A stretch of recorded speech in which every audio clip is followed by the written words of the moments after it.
actually hard to get around there. And also, if you like want to optimize something and you work with the Spark UI, you like get like hundreds of tasks that you can have a look at, and you can optimize every one of them. And this is really untraceable as like with a couple of people. So what we were doing there is we were like looking at the bottlenecks, we were looking at what is taking most time and focusing on, for instance, these parts. Yeah, okay, thank you very much. Chris is asking, is Databricks similar to Data Factory?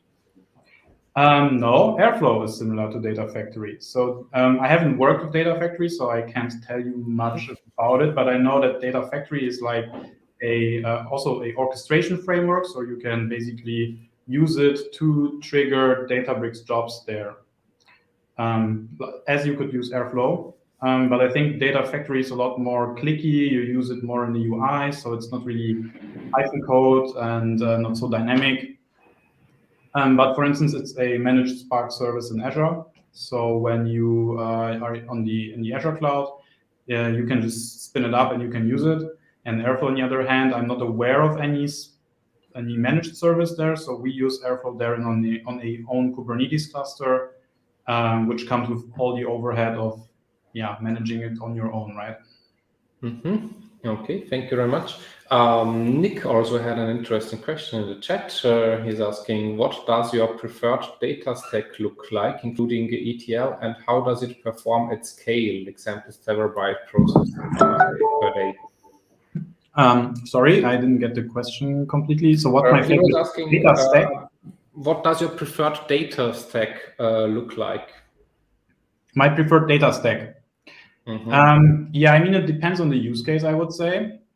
So one is obviously Databricks and Airflow, which is pretty cool, or Spark and Airflow, which I think is very powerful for like this when you are building like data engineering applications, like really products that run like on a continuous basis, and you're not like looking much into it. You're just having your regular monitoring. When you're working like more exploratively, right? So when you're like creating this application, then what I find cool in Databricks is that you can work interactively there as well, and you can test your code right away. But this is also when you're already pretty much going into a product. If you're like working as a data scientist, so even the step before having a product, then you would probably use the regular Python data stack, right? So you would work with pandas or maybe with Dask, which is like a scalable pandas, and NumPy and all these things. Mm-hmm. Okay, thank you. Leah has a question. She's asking, how many workers can you have per instance in Databricks? Per instance, so I mean, I'm not sure if there is a limit, but you can have a lot. Like you can also have like 100 workers. I think it's not limited by Databricks. What I know is like in at least in Azure, you have like a quota, and it's defined by your administrator, and he says, okay, you can have like 3,000 cores actively running in parallel. So then you can spin up in this Databricks cluster up to 3,000 CPU cores. But this quota can be increased. So we have also on one project like a quota of 10,000 cores. But if there is some limit from Azure or something like that, I can't really say, but it's pretty big then, at least, right? So yeah, you can have like very big clusters there. And I think it's not limited by Databricks, but by the cloud provider who gives you the machines that you're actually using, right, for the operations at the end. Okay. Then another question. What would you say would be, let's say, some features or functions that would even make your life easier with Databricks or Airflow? So what maybe doesn't work that well, or what could you imagine that could be better in the future? Yeah. So I think personally that when you look at the UI of Databricks and you work with it, it's very tailored towards this data scientist workflow, right? So, but it's not really very, very good in respect to like integrating someone who's working on a real data product. So you would usually not develop with notebooks, right? So when you develop an application, you have your PyCharm, your IDE, like whatever IDE you're using, and then you're like packaging this and deploying this, and then you need to test it also, and you want the ability to like deploy to this environment, but not in a productive really way, but in a like semi-productive way, so that you can test your feature that you're working right now on.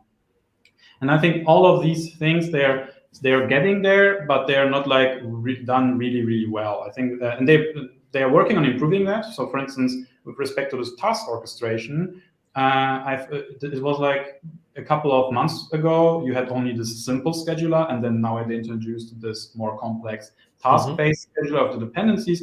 And I think Databricks also seeing these points and like improving upon that.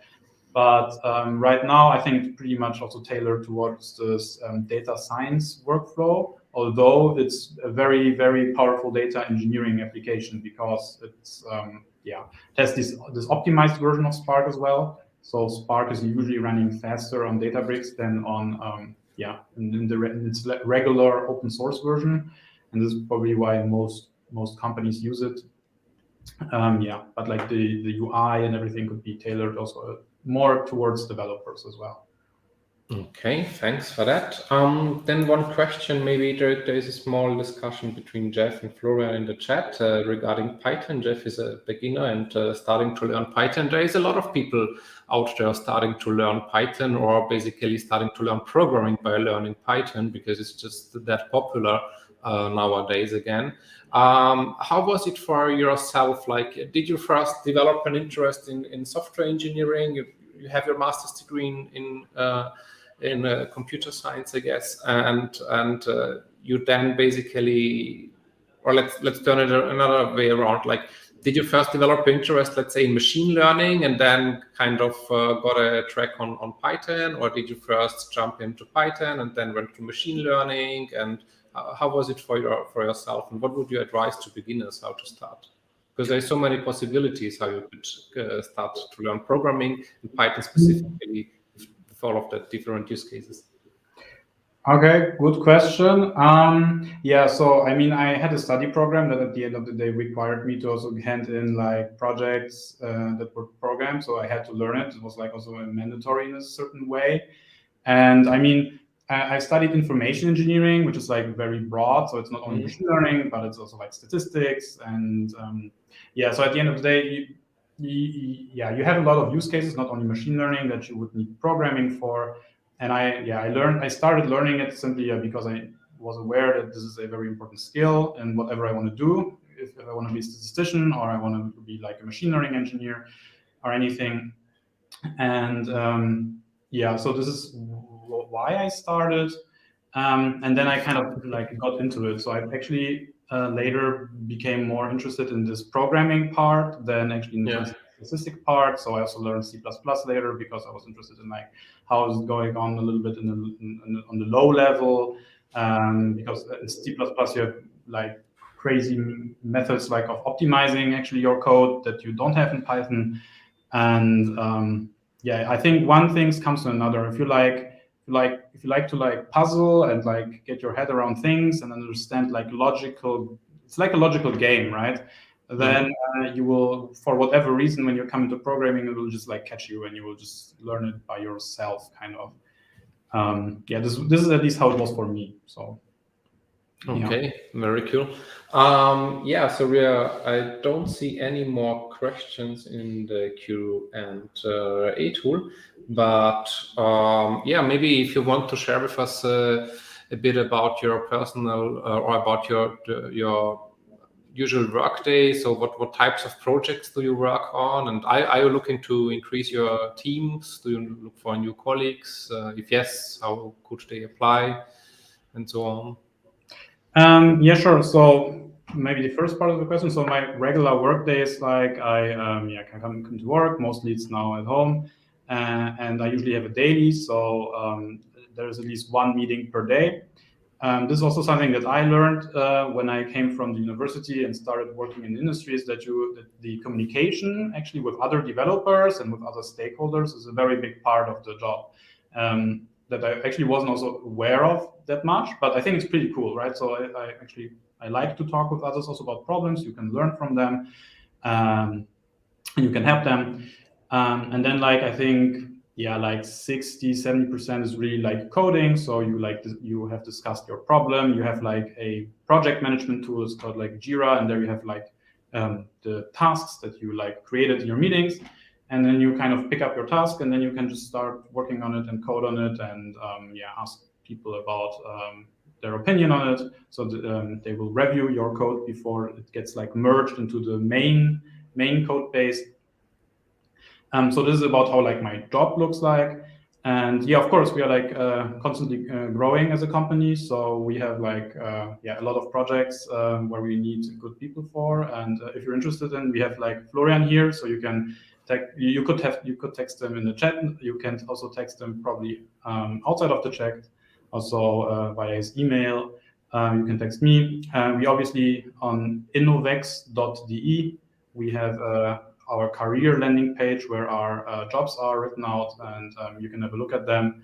So we are not only having data jobs, right? So we have also application development, we have IT operations, which is the entire part about like, okay, I want to deploy a Databricks workspace, or I want to deploy an Airflow, right? This is the operations, the IT operations part of it.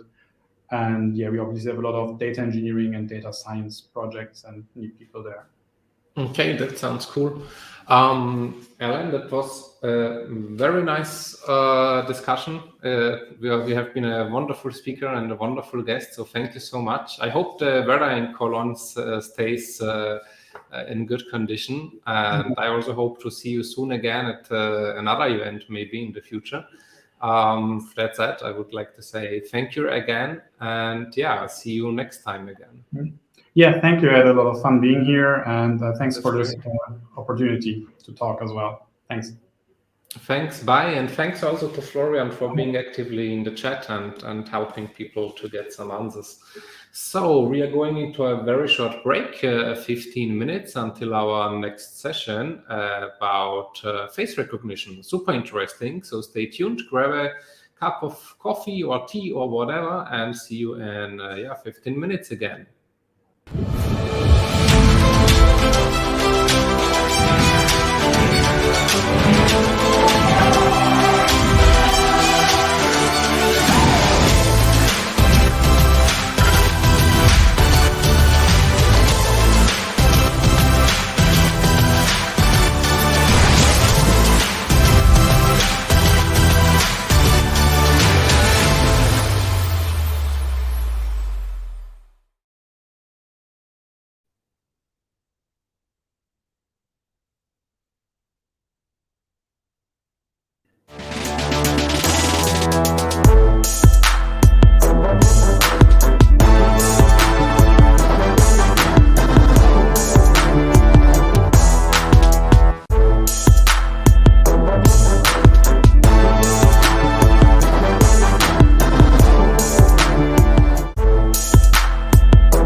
When you're building an application, there's a lot of pressure to keep security vulnerabilities out of your code. But no matter how skilled you are, between your own code, dependencies, and configurations, you can't catch them all on your own.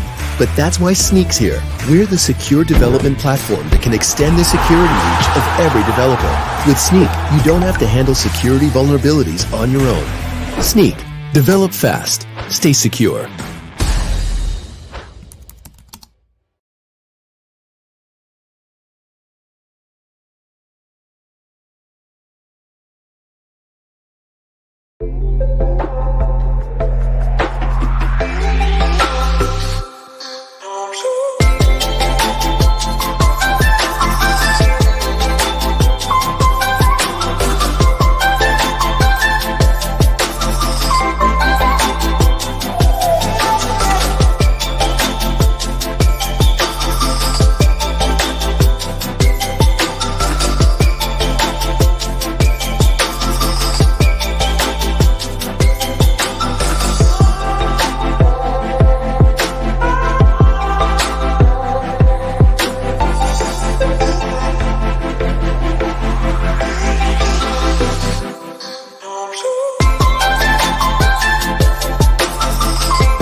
Hello and welcome back to our next session. It's an honor to announce our next speaker. He holds a master's degree in computer science from Galatasaray University from 2011. He's a software engineer at Yapi Kredi technology and a true expert when it comes to face recognition and coding with Python. So please welcome on stage, Sefik.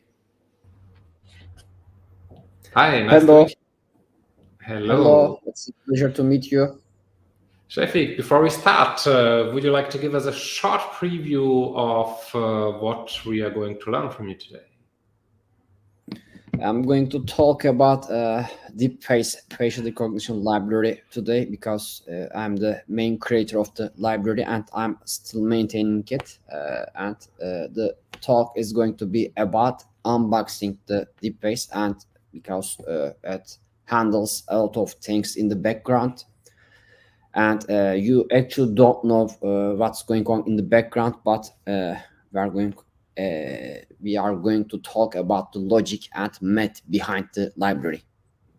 Okay, that sounds super interesting. I would say the stage is yours, and we see each other again after the talk of the Q&A. Okay, I'm going to present my presentation. Can you see my screen, by the way? Hello, everybody. Thanks for coming.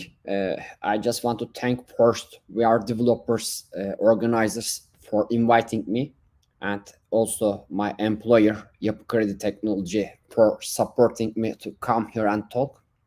And today, as mentioned, I'm going to talk about DeepFace facial recognition library and unbox it to understand the math and logic behind it. But before that, let me introduce myself first. This is Sefik, and currently I'm a software engineer at Yapi Kredi Technology. I'm also a contributor of many open source projects, and in particular, I'm the creator of DeepFace. I'm still maintaining it. It's highly adopted by the open source community.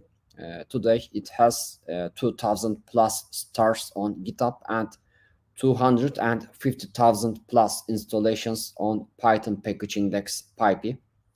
I have a personal blog, sefix.com. I write here technical tutorials, mostly related to programming and technology. Also, I'm creating online content on YouTube. You can access my channel with my full name. Finally, you can find me on Twitter with my surname.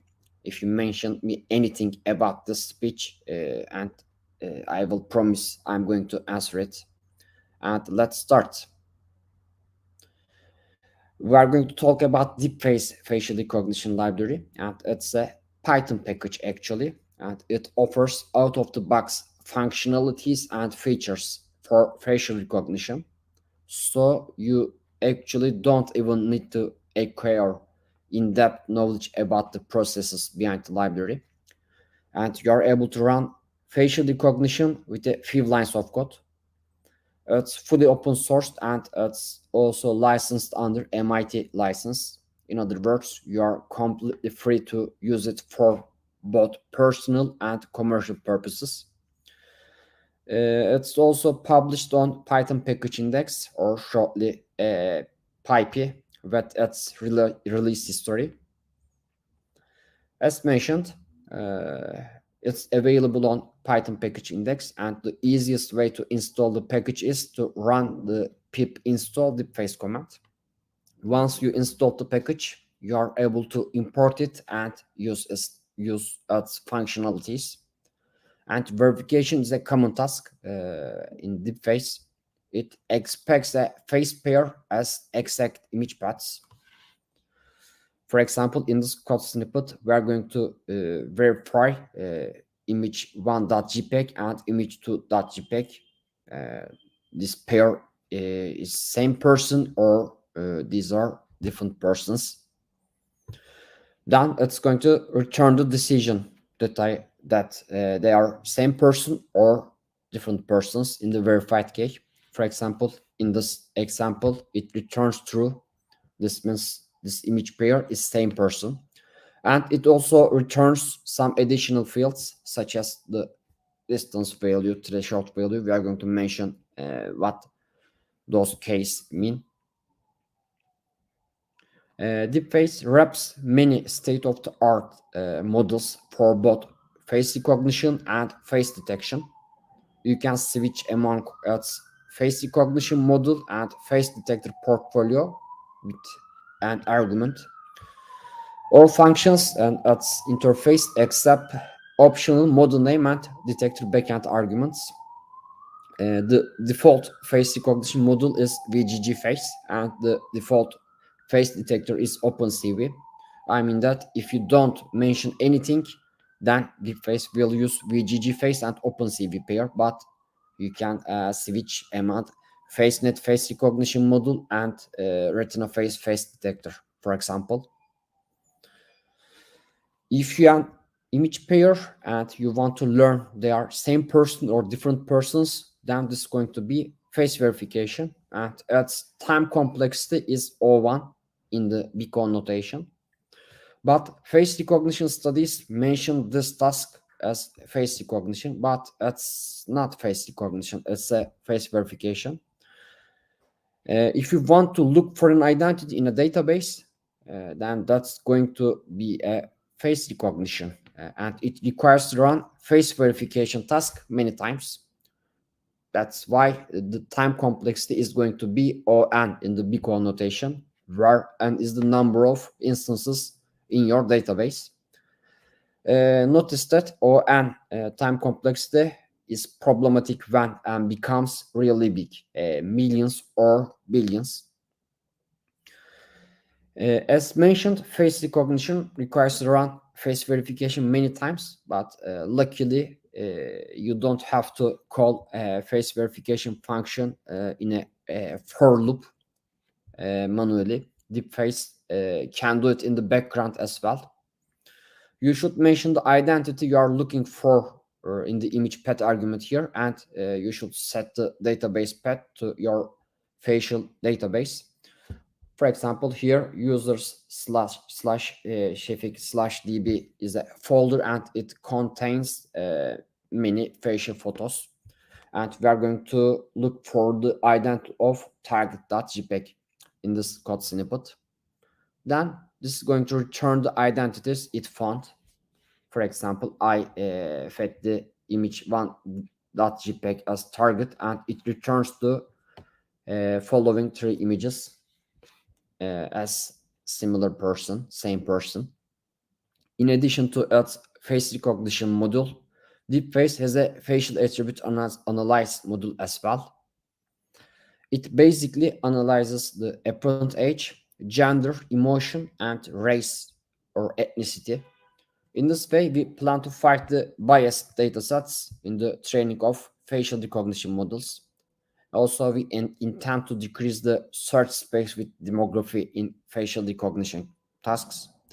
Here, age prediction task has plus or minus 4 years error score, and gender prediction model has 97% accuracy. And its precision and scores are very close to 79% as well.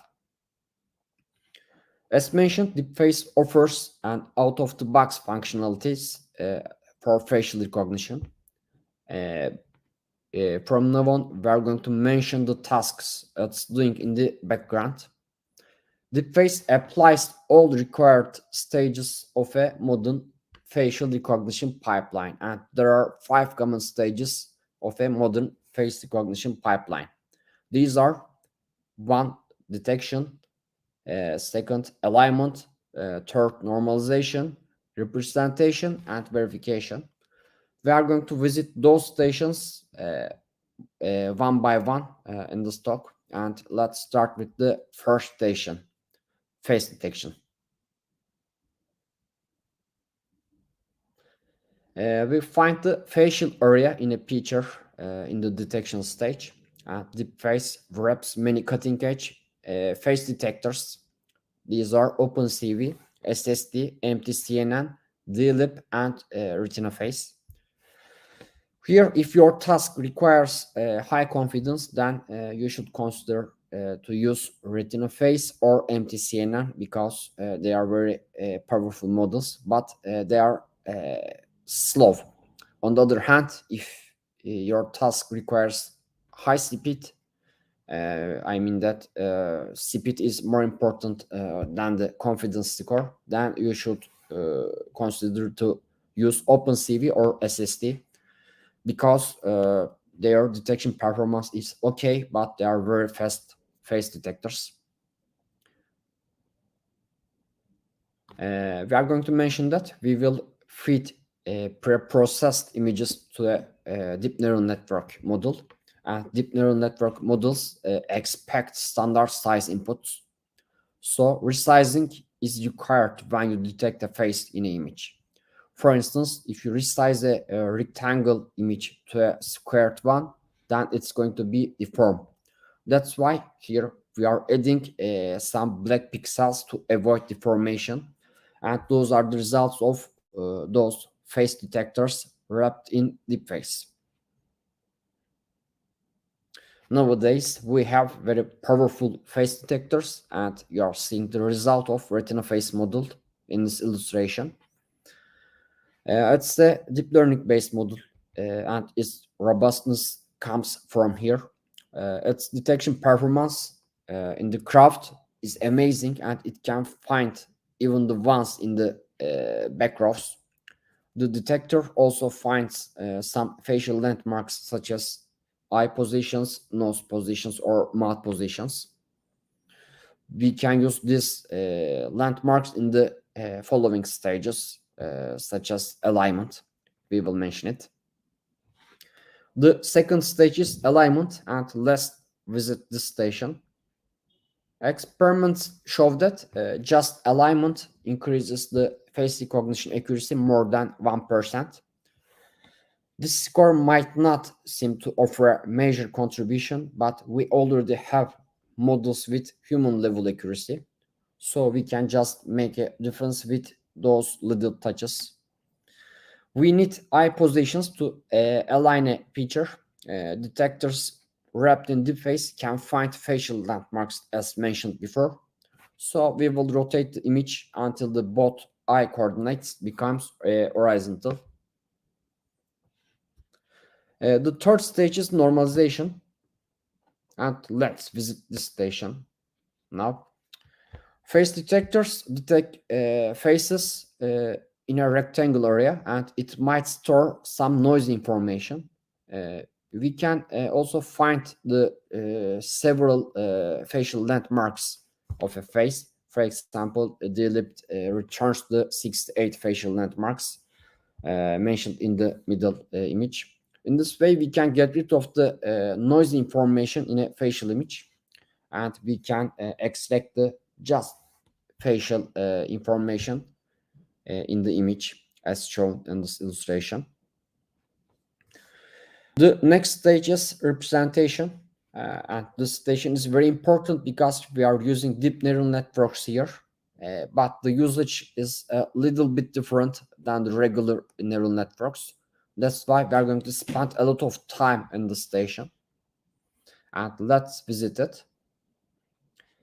Neural networks, and especially convolutional neural networks, dominate computer vision studies recently because CNNs are very good at detecting some patterns in the visual data. So facial recognition models are mainly based on convolutional neural networks. Suppose that you have a dataset consisting of 100 identities, and each identity might have more than one facial photo. We will build a CNN model, and its output layer should have 100 nodes because our facial database has 100 identities. Then we will fit the images of identities one by one. For example, here we are feeding the images of Angelina Jolie, and its corresponding output should be 1. Angelina Jolie is 1, and the other output nodes are 0 in this case. In that way, neural network will tune its weights based on the input and output pairs.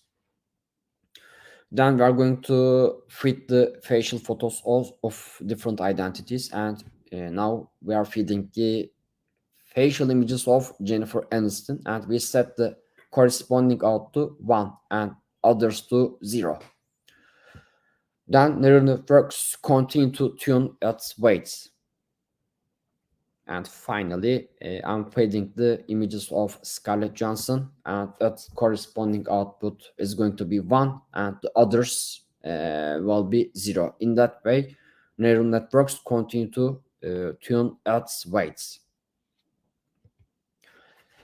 We define the facial recognition as a regular classification task from now on, and we already know that convolutional neural networks are very good at classification, and we can guess this approach is going to work. But what if a new person would come into our database? For example, Katy Perry here doesn't appear in the identities of our facial database. Here we can add a new node to corresponding identity, and the output node is going to be 101. This is not going to work because our model structure is changed. That's not a good thing, and our model will become more complex. It's going to become complexer when a new member joins in this approach, and we need to retrain the model always when a new member comes. We won't have a centralized model. Each company or each institution should train its own model and store it. We don't have a generalized model. The question is that what if the new model underperforms? We really need something different. As an alternative approach, we won't add a new node to the output layer. I mean that there is no corresponding node for the Katy Perry in the output layer in the right side. Once you fit the facial images of Katy Perry, then the network will produce the output for Katy Perry anyway, and we will call this output probabilities as vector embeddings in the rest of the study, and we will use those embeddings in the facial recognition tasks. So we have a generalized model in that way, and we don't need to retrain the model anymore when a new member comes, and we will train it once and use it always, and the complexity of the model is always same. Here, as mentioned, neural networks models, facial recognition models are actually based on convolutional neural networks, and those are the supported models within DeepFace, and they are all CNN models actually. It supports 7 cutting-edge facial recognition models. Those are VGGFace. This is developed by the researchers of the Oxford University. For example, FaceNet is developed by the Google researchers. DeepFace is developed by the Facebook researchers, and ArcFace is the newest one among those models. These are actually deep neural networks models with different structures, and notice that those models already reached and passed the human level accuracy. As I remember, human beings have 97.5% accuracy in the facial recognition tasks, but those models passed that level of accuracy. And the final stage is verification. It requires to run representation stage before. And let's visit this station. We are going to talk about the distance, but before that, I want to read a poem of a famous Turkish poet, Can Yücel. We have been talking about very confusing concepts, and this might help us to recharge our batteries. The name of the poem is The Longest Distance, because we are going to mention the distance and the rest of the slides. The longest distance is not to Africa or China or India, not to the planets or the stars that sparkle in the night. The longest distance is between two minds that don't understand each other. Luckily, we do understand each other. Let's turn back to the distance concept. We represent facial images as vectors in the previous representation stage. And here we expect that vector embeddings of same person should be more similar than the embeddings of different persons. We can formulate the similarity with the high school math actually. Please remember the Euclidean distance formula. This is not the only way, but it's very easy. That's why I mentioned that formula. We need to find the sum of the squared difference of dimensions to calculate the squared distance. This is an example for three-dimensional space, and facial recognition models actually creates vectors with hundreds or thousands of dimensions, but this formula is still still applicable for multidimensional vectors, and we are going to use this formula as is. So we have the distance values between vectors and corresponding facial images. How to determine a face pair is same person or different persons? This graph shows the distance distribution for both same person and different persons. As seen, the distance values for same person seem to be less than the distance values for different persons. Here, we can determine a threshold value based on the distribution graph. For instance, we will verify pairs if the distance value is less than the threshold value for here. And here, you are seeing the distance values between the image pairs of Emilia Clarke and Lina Headey. If we set the threshold to 4.16, then we can verify all instances correctly. Even though the daily appearance of Emilia Clarke is and her role in the Game of Thrones don't look like each other, our model can verify them. By the way, these results are retrieved with the Euclidean distance and arc face recognition model. And let's adapt DeepFace for a more challenging problem. Let's run it on a big data and require highly scalability. Have you ever wondered how Google run reverse image search algorithm? We know that they are using a convolutional neural networks model to convert images to embeddings. Then it will return similar images with close embeddings. For example, I fit the image on the left side to the Google reverse search, and it returns the items in the right side. And it really returns the images of Angelina Jolie here. The question is that Google indexed 100 billions of images, and how can it perform this query in seconds or milliseconds? Is it related to the hardware they have? Similarly, Facebook image tag module applies same procedures. When an image added, even if the adder is not your connection, its face recognition module can find you in seconds. And as I guess, Facebook has billions of users and probably 100 billions of images. How can Facebook perform this query in milliseconds? Is it related to the hardware Facebook has? Here, a well-known Turkish photographer mentioned that if the best camera had taken the best photograph, then the one would be the best novelist who has the best typewriter. Similarly, query performing times should not be related to the hardware those tech giants have. Firstly, we can group the items in our database with demographic information because DeepFace already analyzed age, gender, emotion, and race ethnicity demographic informations. We can store those information for items in our database, and then you can decrease your search space when you are going to search an identity. That's a good way to search, but it's not enough.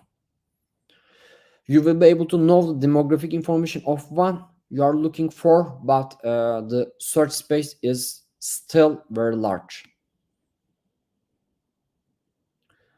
Here, Google and Facebook are running approximate nearest neighbor algorithm instead of k nearest neighbor algorithm.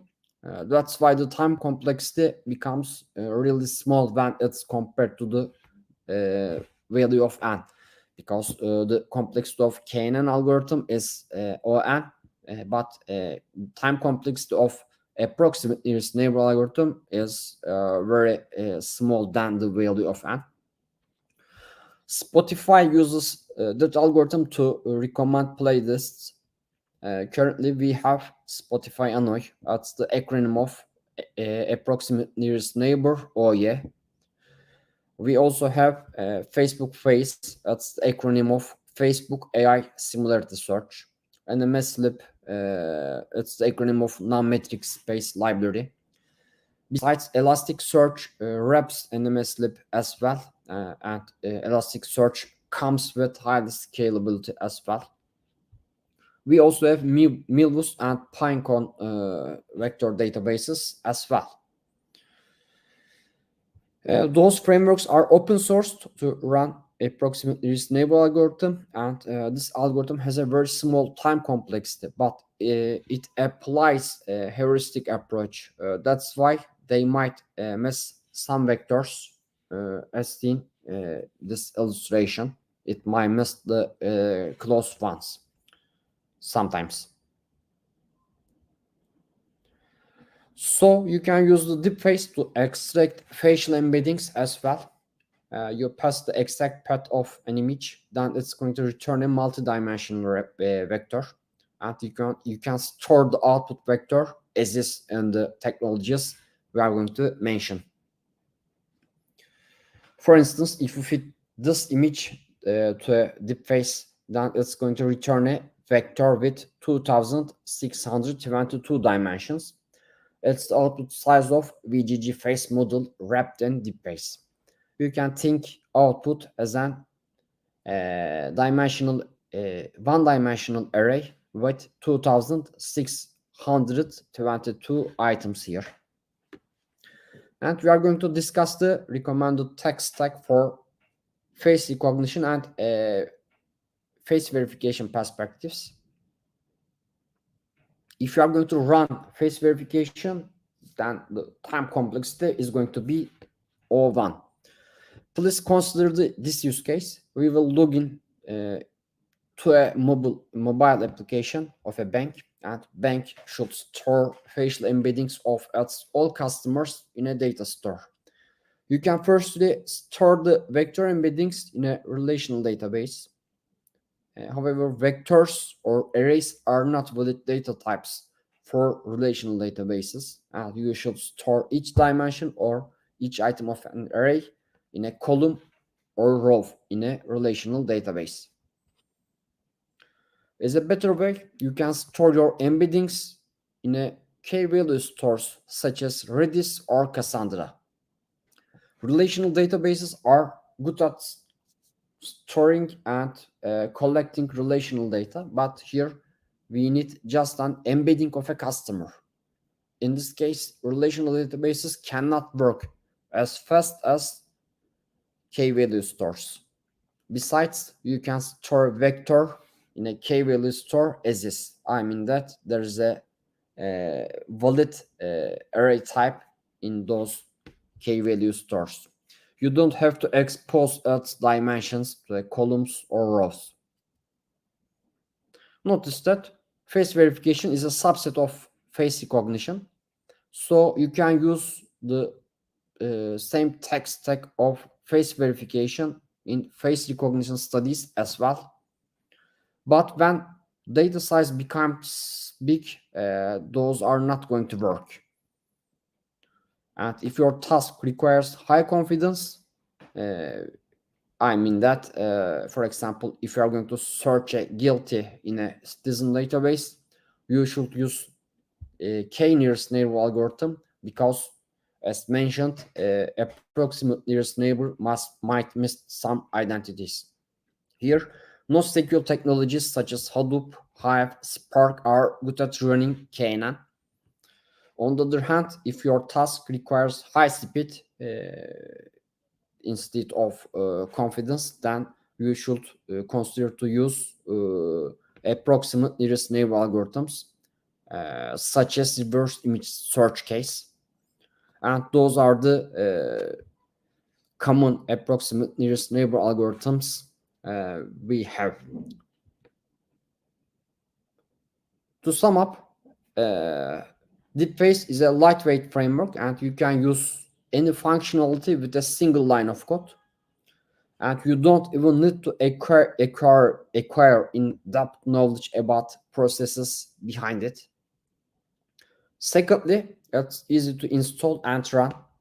Some of the popular facial recognition libraries require core C and C++ dependencies that makes them hard to install and initialize and compile. You might have some troubles in the compile step. However, DeepFace is mainly based on TensorFlow, and that makes it very easy to install and run. Thirdly, DeepFace currently wraps many state-of-the-art face recognition models and face detectors. The list of supported models and detectors has been expanding since its first commit, and it will continue to grow over the future. Fourthly, DeepFace is licensed under the MIT license, and you are completely free to use it for both personal and commercial purposes. Besides, it's fully open sourced, and you can customize the library based on your requirement as well. Moreover, the DeepFace has a growing community. It's highly adopted by the community, as mentioned before. Currently, there are tens of contributors, thousands of stars, and hundreds of thousands of installations. Even if you face an issue, you will likely find the solution in the discussion forums such as Stack Overflow. And finally, DeepFace is a language-independent package. Even though its core functionalities are written in Python, it serves as an API as well. In that way, you can run facial recognition and facial attribute analysis functionalities from mobile or web clients too. So, a review of modern face recognition pipeline has been done in this talk, and then the description of developed lightweight DeepFace framework has been made. And DeepFace makes facial recognition very easy and simple. You are able to run facial recognition with a few lines of code. We then mentioned how to use DeepFace with some accelerating technologies to make it highly scalable. I thank you all for watching. If you have any questions, I will be happy to answer. That's out of my talk. Hey, Sefik, thank you very much. Super interesting and a very nice overview. For everyone, I already had a look at the GitHub repository, so it's very well documented. So I can only advise and recommend to have a look at it as well if you're interested. So Sefik, thanks again. We have a lot of questions. If you have a couple of minutes to stay with us, then I will be happy to answer them. Perfect. Let's see. I need to scroll a bit through. Matthias has an interesting question. How do you measure emotions? Do you rely on facial landmarks, FACS, or similar? And are the accuracy rates comparable to commercial products like Noldus Face Reader?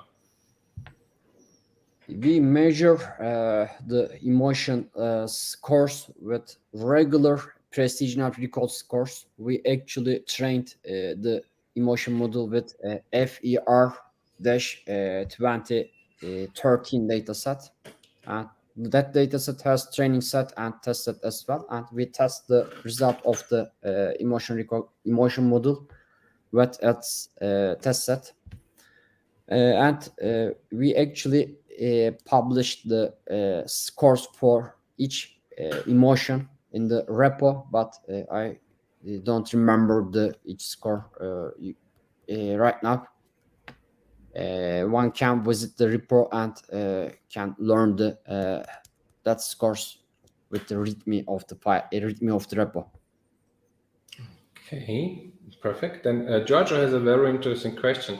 Could this framework be modified to also work with 3D sensors and not only images? DeepFace actually handles video streaming as well, but as I mentioned, it's open sourced and licensed under MIT. Anyone can customize the library based on their requirements. Okay, thanks. So Giorgio, if you are going to work on that as well, then feel free to recontribute to the community.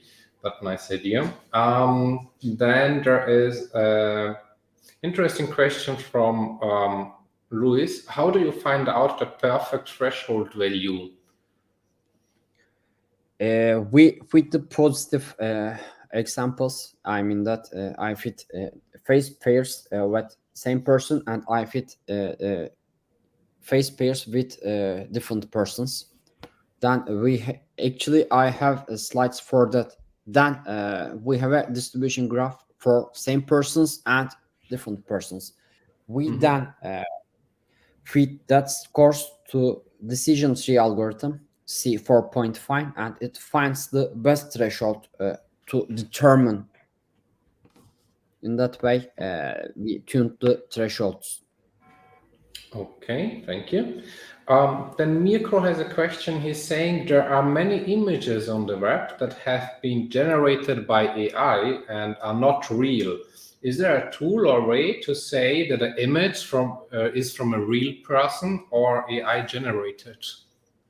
It's not related to DeepFace, by the way. DeepFace is a facial recognition library. And I think the question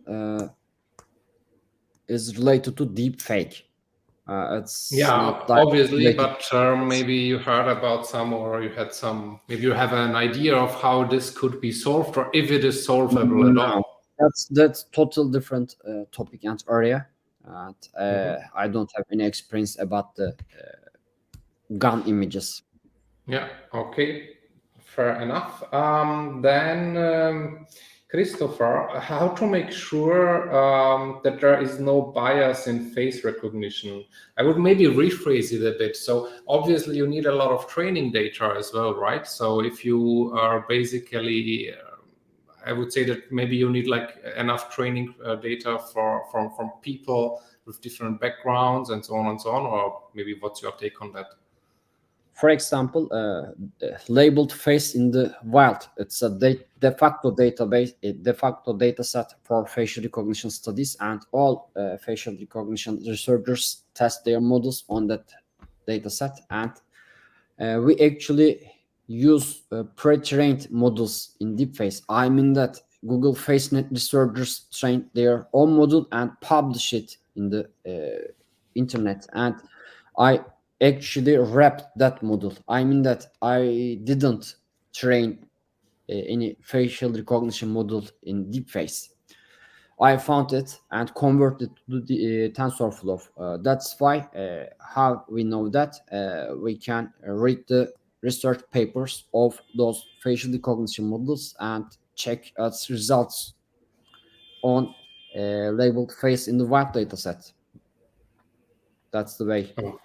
Okay, perfect. Thank you. Then next question from Kostas. Is there an application on faces that have been malformed or altered for some reason, for example, medical, cosmetic, and so on?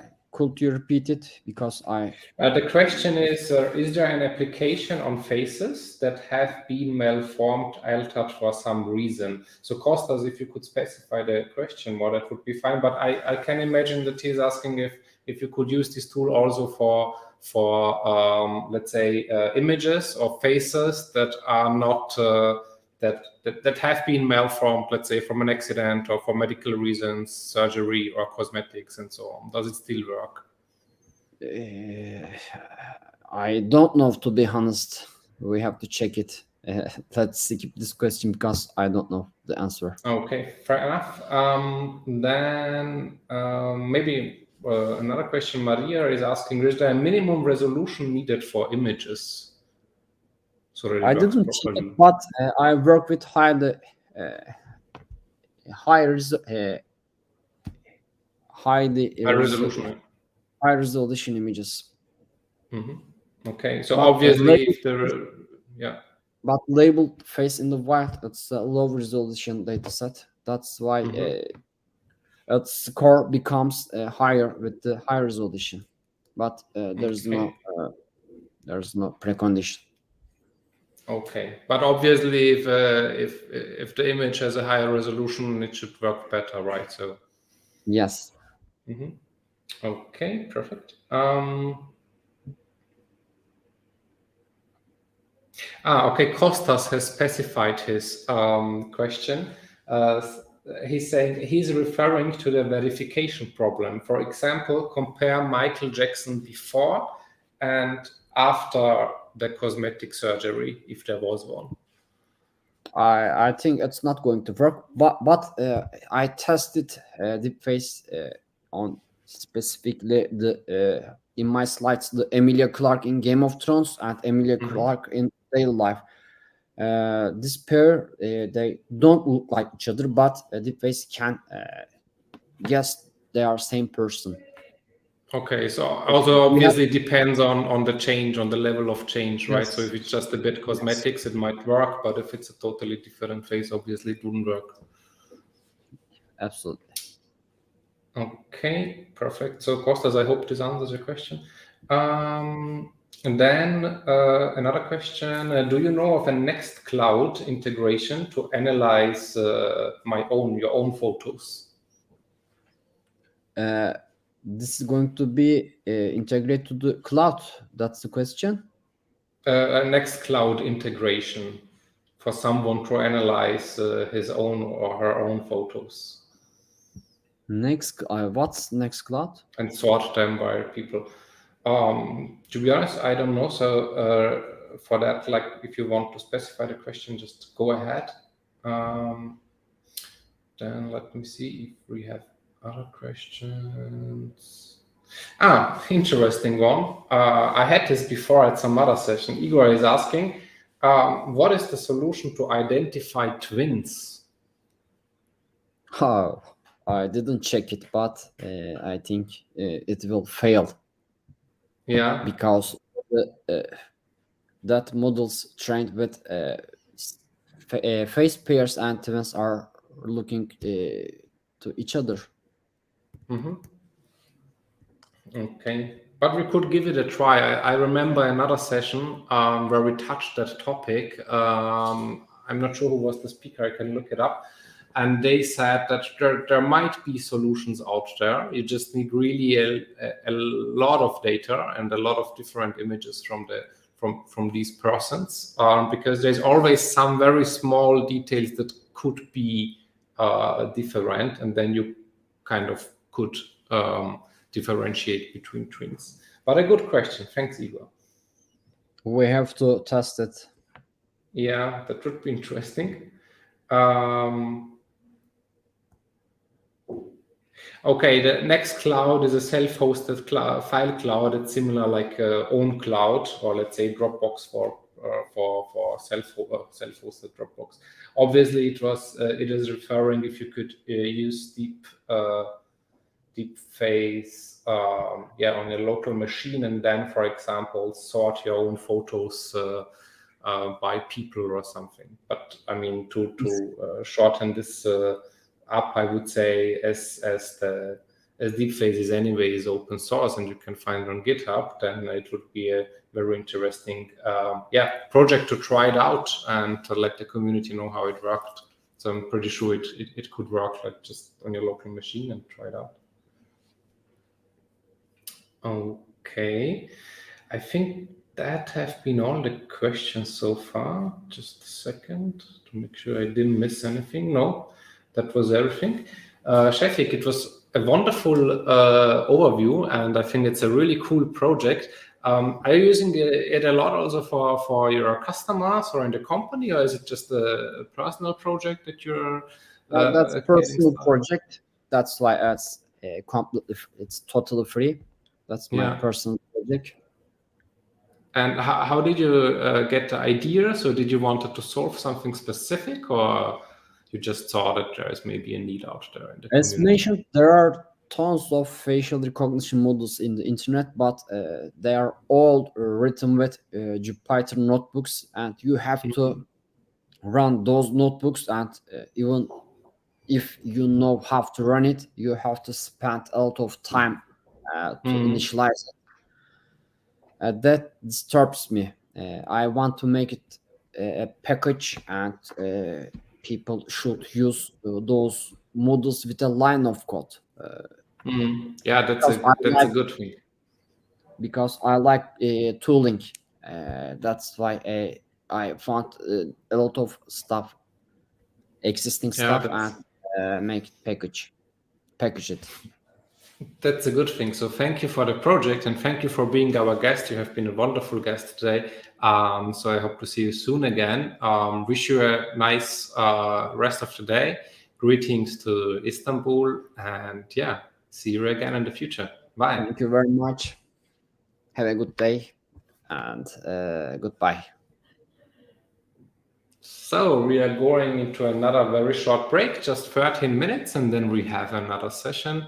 We are going to see a crowdsourced map to detect waiting times in supermarkets, which obviously is a very useful tool to in times of a pandemic, presented by Miki Lombardi. Very nice speaker, so stay tuned and see you again in 10 minutes.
Everything is being influenced by code written by developers.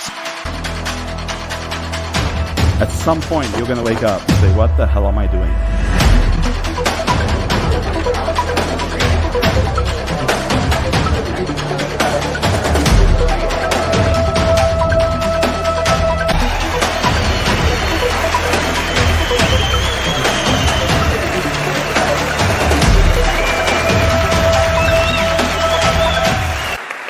It's hard to believe. It's the largest group I've ever been in front of, I think.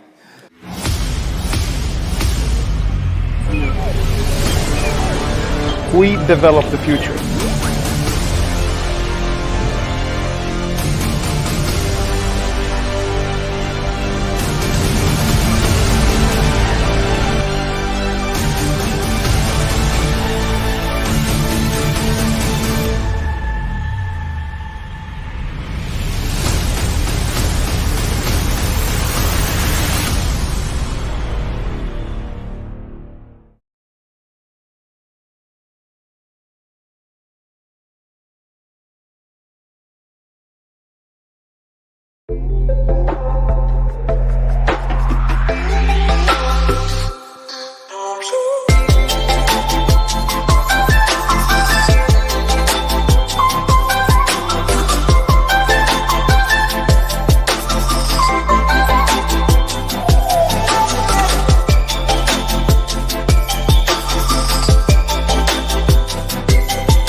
Hello everyone and welcome back to our last session of the Python Day. It's an honor to announce our next speaker, Mickey Lombardi. He's a co-founder of Schrödinger's Hat. He's a full-stack software engineer at Growens.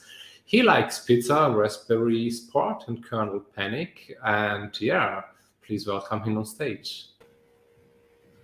Hi everyone. Hi Mickey, you're joining us from Italy, right? Yeah, from Florence. Florence, very nice, very nice. Tell me what are you going to show us today?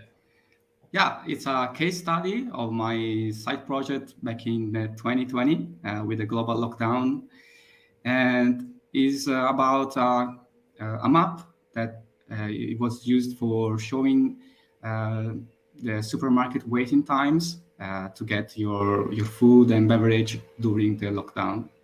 Yeah, has it been used a lot? I think yes. Yeah, surprisingly. But at the beginning, it was just for personal use, just for myself, my family, and my friends. But then randomly, it went viral somehow. Okay, that's a good thing. I would say the stage is yours. Have fun and see you in half an hour, 40 minutes again for the Q&A. Okay, thank you. So, hi everyone. Thank you for joining into this session. As I said before, in this speech, I'm gonna show you a case studies, and I'm gonna talk you about all the projects from the beginning to with also some analysis on the data and the cost to give you some conclusion and some inspiration to do so in the future. So the title is the name of the project, a crowdsourced map for checking supermarket wait times worldwide.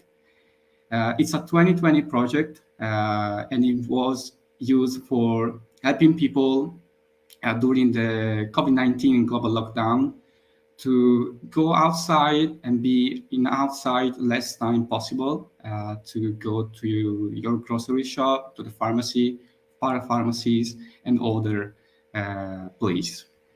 So let's start. First of all, who am I? I'm Mickey. I'm from Florence. I'm actually a full stack engineer at Growens, and also the co-founder of the Schrödinger Hat podcast. It's a podcast. It's a community, an Italian community. It's an open source organization. We do coding and all that stuff. As Vincent said, I'm in love with Python, but especially with pizza, as I am Italian. You can find me everywhere as The Join, or you can go on my personal website at michilombardi.com, and you can find all the links except for TikTok. I divided this talk in 4 chapters, in 4 main areas. Of course, I'm gonna get you into this project, so I'm gonna take you with the hand and go for an overview. Then we're going to have a look through the architecture of the project, the cloud environment, the local environment, and also have a look at the APIs and how I used Redis for Python.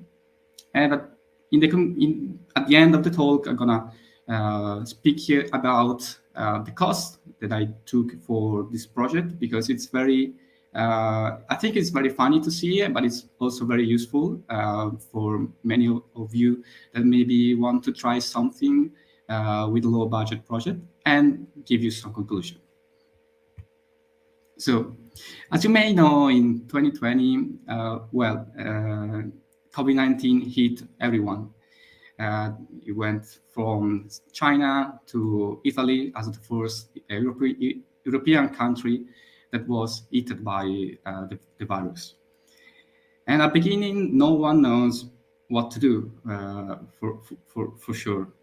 And everyone just panic and get into the supermarket just to find out that, oh my God, there are so many people at the supermarket waiting in line to find that the store was empty.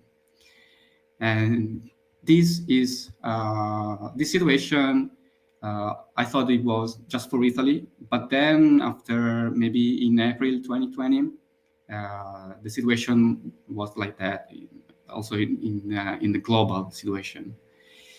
So the globe went into the global lockdown, and everyone was just locking into their houses. And also going outside to take a walk, it was almost impossible, at least here in Italy. And everyone, of course, just wanted to go outside. And the only reason that you could go outside, it was just to go out to the grocery store, or the supermarket. And of course, this gift is pretty real, because once you get to the supermarket or grocery store, you find out that you need to wait in line without a mask, because it was the beginning of the pandemic, just for maybe 1 hour or 1 hour and a half with older people with no social distance. So it was pretty high risk of contagious.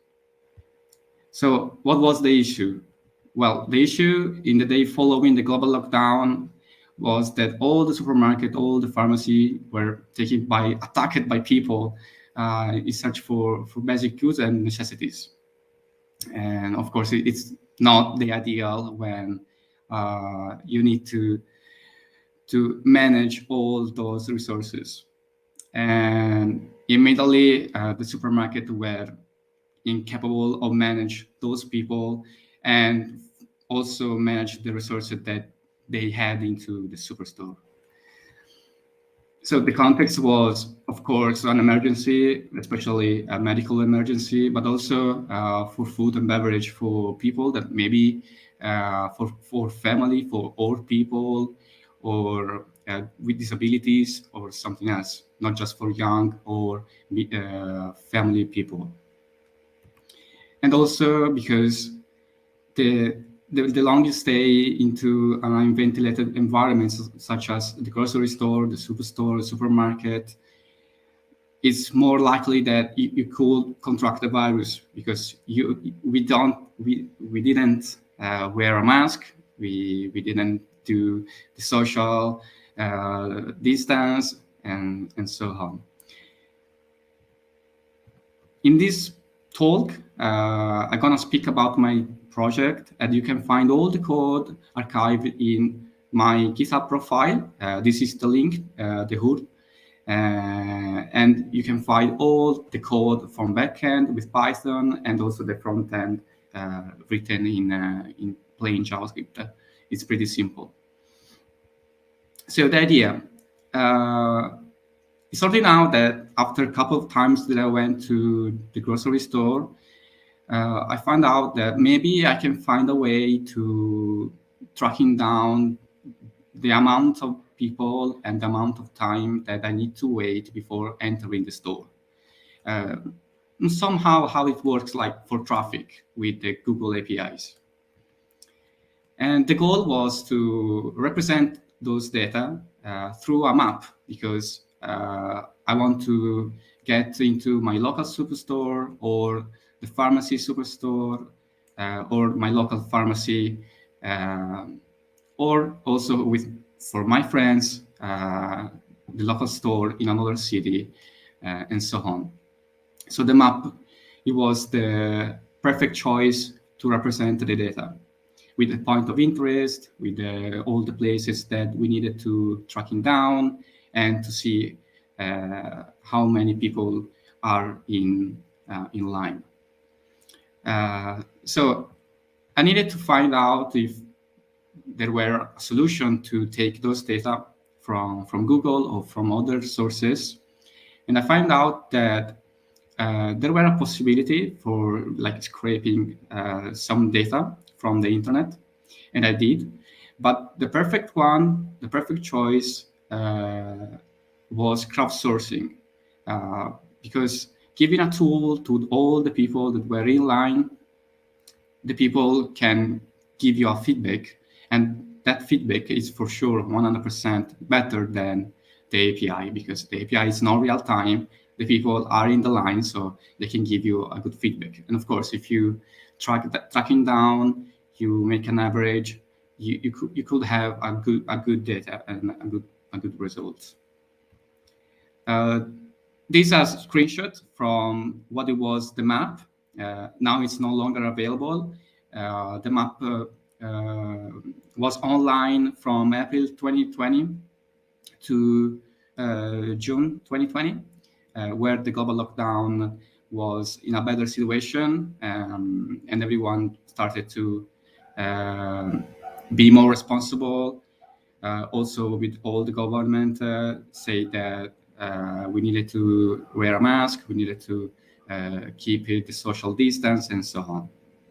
The map worked like a usual map. So you could search for an address, search for a city. You could search for a place name or a place address.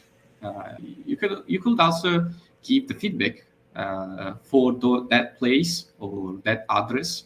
So we can gather all the information and update the map. So the next user can have the right data and the right time. And this is pretty much what was doing the map back in the 2020. Of course, it was at the beginning for personal use and also for my friends that were living in other parts of Florence. And we got different store, a different pharmacy. Also in sites, they were different. And so I needed to find out a good method to give them this map, and I put on my Raspberry, and I'll talk you later about that. And so they connected through my Raspberry via port forwarding from my network, and they search out all the place, all the address, and randomly it went viral, the map.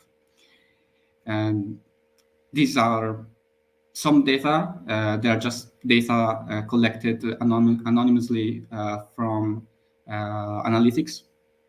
And from late March 2020, I started out for personal use because in Italy, our lockdown started in 1st of March, maybe. So in late March, I was already doing some tests for personal use. And from April, I just made it public for anyone that needed a tool to check the supermarket waiting times or other place. And these are all the data. So the technology that I used, it was, of course, Python, Mowici, Nginx, for the backend part, also with Flask and Redis, of course. Meanwhile, for the front-end part, I used a plain JavaScript application. I started for my personal template. It's pretty simple, the front-end side. And I made also a progressive web app, so everyone could use the application from their mobile device in a very easy way. And of course, I mentioned Raspberry Pi, that is pretty my love now, because at the beginning, I hosted everything, the front end and the back end, onto the Raspberry Pi. It's a freebie model, because in 2020, the 4 model was released maybe in late 2020 or mid, I don't remember. And I used the port forwarding and dynamic DNS for personal use and for beta testing with my friends. And yes, the load average of Raspberry was pretty high, but it maintained a very good performance through all the maybe first month. Considering also that we were using Redis in the same instance of Nginx, of the backend and also the front end. So a lot of traffic and a lot of computing. And of course, for beta tester, I need to specify, friends, moms, friend of a friend, grandmoms, uncles, and so on, because I used my friends for helping them out, but also give me some feedback because I need to improve it. And so from local with Raspberry, it went worldwide in about 10 days probably. So I needed to find out that maybe the dynamic DNS into my house, into the Raspberry, wasn't the ideal.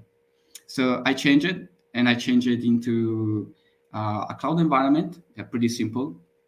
And I used the virtual private server from OVH Cloud, because first of all, they were cheap, probably the cheapest VPS that I found out on the internet, also better than Linode. And it was 2 GB of RAM plus 30 GB of ROM. It was pretty good with maybe an Intel dual core on the backend. And also, I had 3 VPS from DigitalOcean, dislocated in the geographical region with more traffic, and from the US in New York, and UK and San Francisco, just to simulate a CDN. So why I decided to go in cloud? Well, first of all, Raspberry is really great for managing couple of contemporary user, but after maybe 40 contemporary user with all the level of cache, it was pretty hard to maintain a good level of performance, especially with Redis and the backend with the Flask layer. So I needed to move out at least the backend, and I went on the VPS for this reason. But I also move out the front-end side into Netlify with the Jamstack. So this helped me a lot to have a good performance back in the front end and also on the back end. Because after the first time that I used for beta testing and for personal use, it were like probably more than 20K page views per day, and more of course more than hundreds of contemporary user. So no way that Raspberry could afford it, especially with that the 3B model. So for this, I changed it to the cloud environment, the simplest one, also for scaling reason, for of course availability, and for future, because 20K page views per day wasn't the highest page view recorded. The highest was probably around 100K, so pretty much high. And so that's why giving a sort of CDN on the backend side, and also move all the front end on the cloud via Netlify, saved me a lot of time with troubleshooting, why I'm not seeing the map, why I got this amount of error log on my Redis and API layer. So let's see how it's working, the schema, how it's working all the map. Of course, there were a centralized Redis. This because I needed to find a good way to development and performance. So meanwhile, I was moving out all these architecture, all these instances. I needed also to develop and fix bugs that I found out, or my friends or others were finding out. So I needed to choose what was the perfect choice for me to have a balance between fixing bugs, give back a good data and good result. And so this was the best thing that I could afford. Of course, with all these instances, 4 instances, I needed to have a kind of API rotation on the front-end side, just to check that maybe if a node was going down, I can give a response, a correct response to the end user by switching the API and also for balancing the traffic. OVH on the VPS doesn't have a load balancing service. You need to pay more for have the load balancer. So I needed to find out a way to make it on my own. Of course, I did also some performance check for especially working on the web server with Movigi and also with the Flask by adding multi-threading and cache layer for a better performance. And for this kind of architecture, making a good cache layer save a lot of time in performance, but also during the development, because you don't need to go crazy on how I need to optimize this service, I need to optimize these endpoints, but I can't do with those amount of data or those amount of traffic by yourself. So it's a good way to solve this kind of problem, the performance issue, and also the availability issue, putting a lot of cache layer into the web server and the API layer. Talking about API and Redis, finally we are.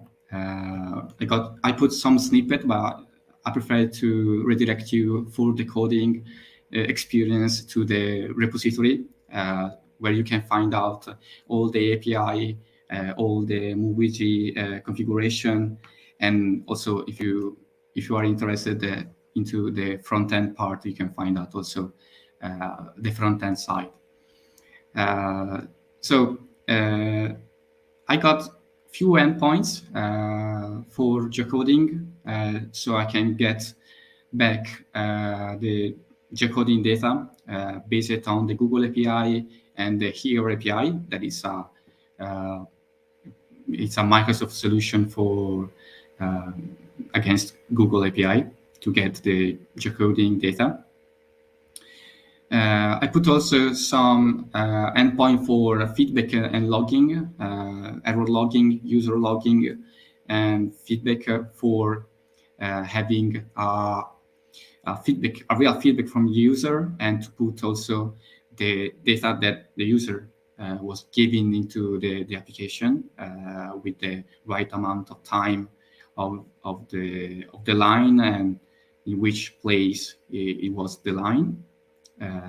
Of course, there were also the main endpoint, that is the get waiting times endpoint, to get the estimated waiting time for a place. That could be an address, could be a place, a name place, or just a mark on the map. And on the snippet, you can find out the multi-threading managed by Movigi on the Python. I got a lot of threading, but maybe 400 is not the right. It's the right number. Maybe it was a few less, way few less. But yeah. Movigi allowed me to do multi-threading, and also these improve by a lot the performance from the API layer. Because also with Redis as a database for collecting all the data that I was using and retrieving from the user and from the scraping script, I needed a good way to deliver those data. And with such amount of traffic, the only way that I could achieve was multi-threading the API layer. Talking about Redis, Redis really saved this project. Also Python saved this project for development speed, but Redis saved more because it's a really good database. If you if you don't know it, please have a look to it, because it's really good, not just for caching, but also for delivering some data. And for the geo data that I needed to deliver, collect, and manage, was the right choice to go with. In this snippet, you can find out some data that I needed to filter, to do a query from the map, from a search in the search bar with the place name or the place address, or just by moving the map and reloading and refreshing all the markers that were on the map. And this was accomplished by some Redis operator, geospatial operator, such as geoadd, georadius, and geodelete, that I needed to use to search, to add, and to delete a point, a mark on the map. And by storing those data, the good advantage was also, apart from the performance, was that you could also add in another database, in another Redis database, also the data that was associated with that place. And you can also have a distance filter. So if those place was maybe too crowded, you could give a solution to the end user to have a look to the other places that maybe just in about 10 minutes from there, in about a distance of 10 kilometers or 15 kilometers. It was just a filter that I needed to put on the query on the layer and also on the front end side. Redis also saved me on this project because except for a little thing maybe at the beginning where you needed to manage and to balance all the configuration to work to make Redis work really great.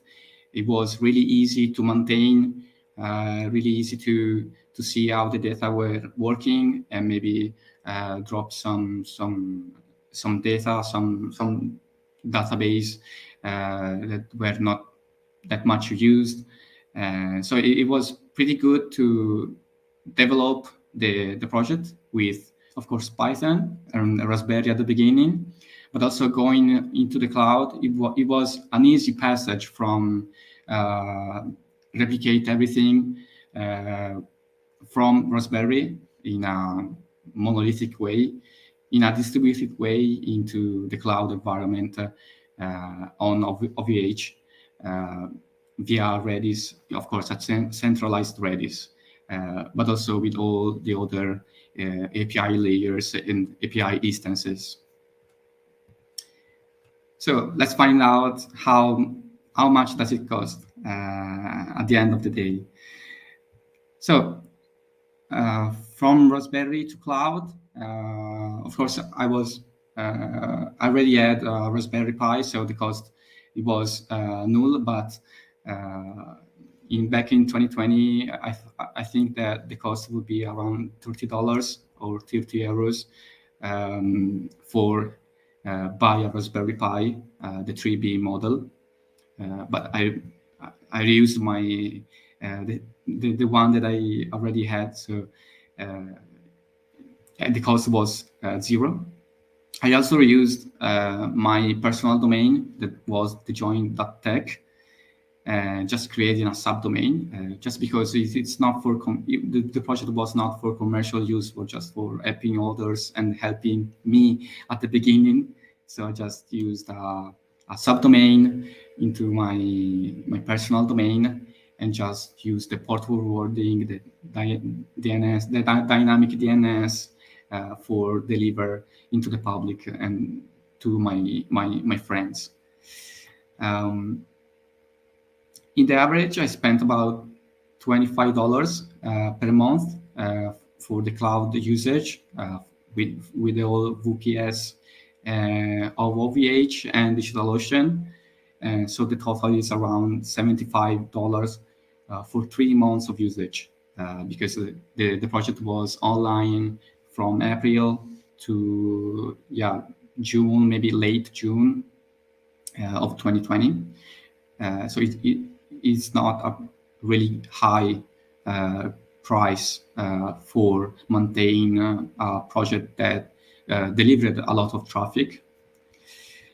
Speaking about traffic, that's why I spent just 25 per month, because the inbound and the outbound traffic was for free if you get low bandwidth usage, and the limit was to 10 gigabyte of per month. So it wasn't a real issue. By delivering really good data from the API layer, and just be with low traffic. I mean, traffic fares are pretty good, and they are pretty high for this kind of project, because you don't need to pass a lot of data through your APIs. For this project, they were just JSON collection and nothing too much heavy for the traffic. So in the end, I also used the cloud environment for the front end, and Netlify is free to use, also with the traffic inbound for maybe 2 gigabytes, probably for a month. So it wasn't an issue even there, because the front end was about maybe kilobytes of bandwidth. And it allowed me to satisfy more than 1 million of users and more than 2 million of sessions into the application in 3 months of the project live. And also with more than 1,000 contemporary users.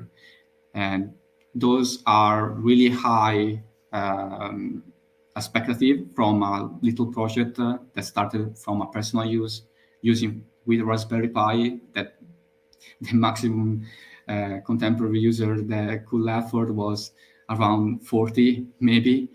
And it's really a big deal for the amount of money that you put into, and also for the benefits that all the community across the world took it from the project.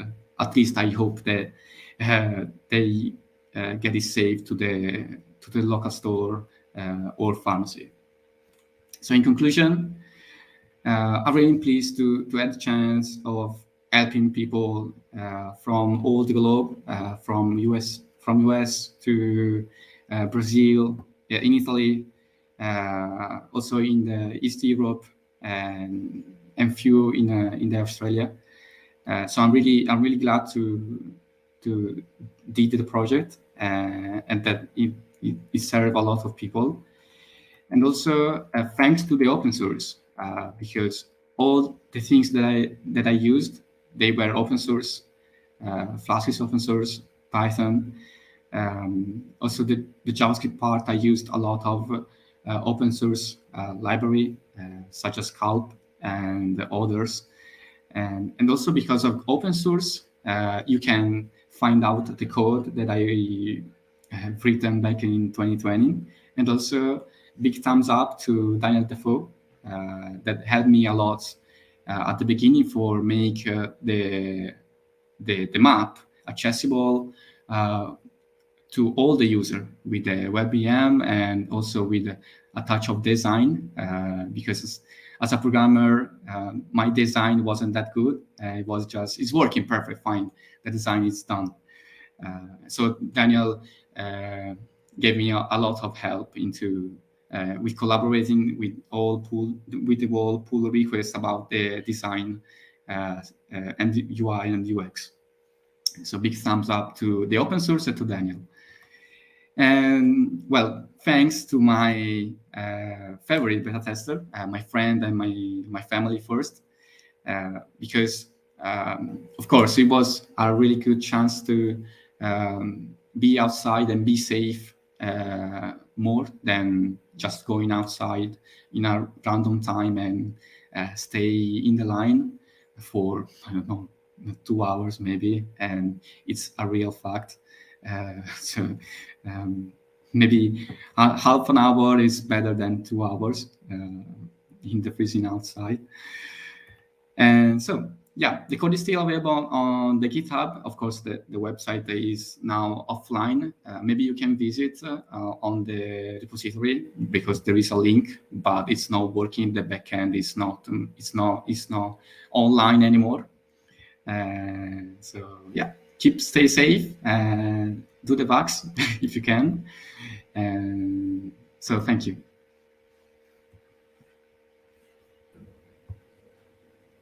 Hey, Mickey, thank you. And very nice thank you screen as well. I never saw that.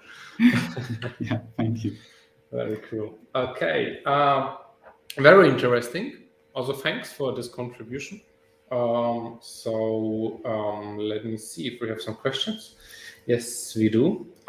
Lucas has one. He's asking, have you analyzed or seen a correlation between usage of the map and actual pandemic situation in the corresponding location?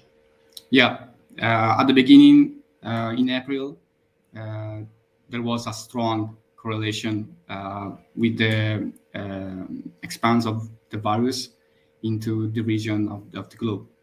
It's beginning from Europe, from Italy. And then the first extra users that were not my family or my friends were coming from the European country, such as England or France. And then the next probably 10 days, the traffic changed drastically from Europe to the Americas. So Canada and US, basically. Okay, so if you would filter on Google Maps, let's say by country, by geographical location, and you would basically overlay the, let's say, infections per day per region, then maybe you could see some similarities, right? Yeah, that's quite interesting. Good, thank you. Then Heinrich is asking, from a technical point of view, I assume, what would you do differently with the knowledge of today in this project? Well, a lot, because I think that I rushed a lot during the development of the project. Not in the front end side, but in the back end, I just put a lot of effort in delivering the data that I was collecting, but not in the way I was delivering. So the caching layer, it was just a workaround to serve the data to the end user. But of course, I will optimize my code with some algorithm to deliver in other ways, not just caching, but also the Redis side. Probably I will change now with some knowledge, with more knowledge. I will change something. Yeah, for sure. Yeah. Would you exchange any of the tools that you have used? Well, probably no, because I think they were a good choice at the time, and also now they are a good choice, especially beginning with the Raspberry Pi. It's kind of testing out in a real environment how the performance can look, and how your API layer and the web server can maybe manage all the traffic inbound. Okay, thank you. Felix is asking, do you plan to use the project for other use cases in the future, or the learnings from it? For sure, learning from there, for sure. It's been a very, how can I say, challenging project for me. Because started from nothing, and it went with a lot of people that was like, I need some help. Okay. So for sure, learning. Probably I will not use the project for other use. I hope, because it will mean that another virus join the party, and I hope that it won't. But happen. could you imagine maybe something that is not related to pandemics, but let's say to use it for something different? During for example, analyzing waiting times in front of Apple stores, resellers when an iPhone comes out or something. During the development, I was thinking about it, but then in late 2020, Google released a new API that is doing the thing that I was thinking. So collecting the data from, I guess, the Gmaps application. From the devices that had the geolocation permission, and just showing the data into the Gmaps application. So maybe for local, such as conferences, maybe it's great for delivering the people in the right amount to the stands or to the stage, maybe. Okay, that's cool. Then maybe a personal question from my side, like when you did this project, what do you think? I mean, you've talked a lot about technical aspects of the projects, but why do you think the project went viral? Well, actually, I don't know. Probably because as it was my necessities to go outside less time possible, also for my dear and for my families. Probably there was these needs from the people that was encountering the same situation that everyone was in the same situation. So probably it was because of this, and also because probably with social, if I discover something and I'm like messaging you that, hey, take a look at this map that I found out that is really working and is giving me the time to my local store.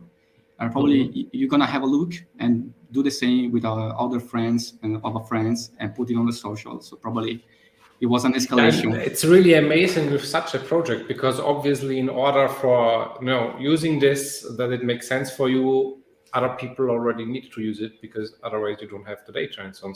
So that's quite interesting. So maybe I would have a look again, like in how this all went viral and with all of this word of mouth and so on, because this could be some interesting findings for you as well. Yeah, it's really interesting. Also, by having a look of the data from the beginning to the end of the project, and you can see clearly the curve was more steep in the beginning, and then it shaped a little bit at the end. Probably because it was related, of course, with the pandemic curve. But yeah, it's really interesting in a social media terms. Yeah, and in terms of regions, like I suppose it started like in Italy or local in your place, and what were the next bigger regions that basically got adoption there? Yeah, chronologically it started with Italy, then with France, England, and Eastern countries like a little bit of Russia, Romanian, Polonian, and Germany, and then it went to the other side of the ocean with Canada, Brazil, and USA. Oh, that's cool. That's some nice findings. I mean, you have now done this project. You also actively speak at conferences. I have another question from my side, and this is: did you make through this project like any interesting connections in your network? Did you get some job offers? Did it help you in your career, or how do you see that? Well, of course, it helped me a lot of reaching out new people, local and virtual, and yeah, it happened one time that one company searched me on the internet and discovered that I did this map and find me now to with an email to offer me a job. But I was already I was quite okay with my previous job back in 2020. So I just refused the offer, but we keeping in touch because the company were doing some open source project that I was looking. So we keep in touch also with other people, with Daniel, for example, that helped me a lot on the front end side of the project. It was from Canada, for example. So of course, the project gave me the opportunity, the chance to collect new people into my network, but also to show to the network or to the others that I made a map that is working from Raspberry and others. So yeah. That's cool.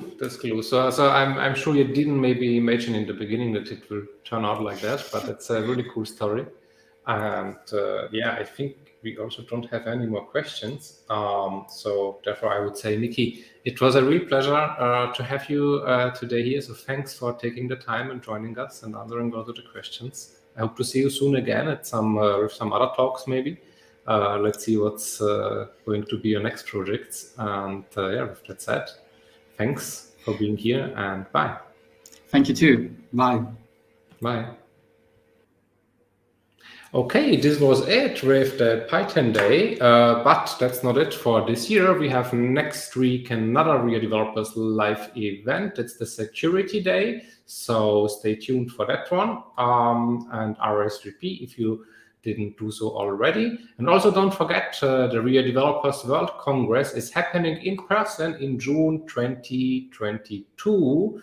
Very excited for that. If you don't have ensured your tickets already, then take use of the super early bird tickets rate right now. And with that said, have a nice evening and have a nice rest of the day here from Vienna.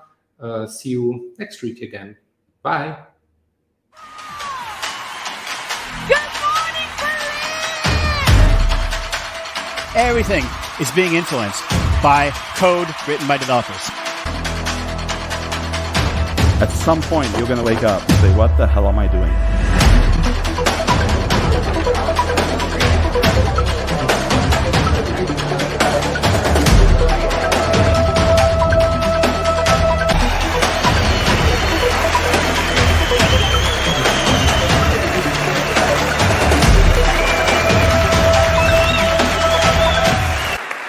It's hard to believe. It's the largest group I've ever been in front of, I think.